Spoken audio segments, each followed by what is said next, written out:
Всем привет! Это логика Майнкрафта, костер и огонь.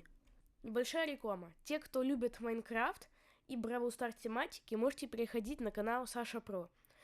Ссылку на его YouTube канал оставлю в описании. Канал достойный, часто выкладываются разные видео и интересные, и также по Бравл Старсу и Майнкрафту. Если мы кинем железный топор в огонь, он сгорит. В костер он не сгорит. Непонятно почему. Кидаем дерн в огонь, также горит. И дайте угадать, если мы кинем дерн в костер, то он тоже не сгорит. Не горит, непонятно почему, как и топор. Хотя, по сути, это также огонь.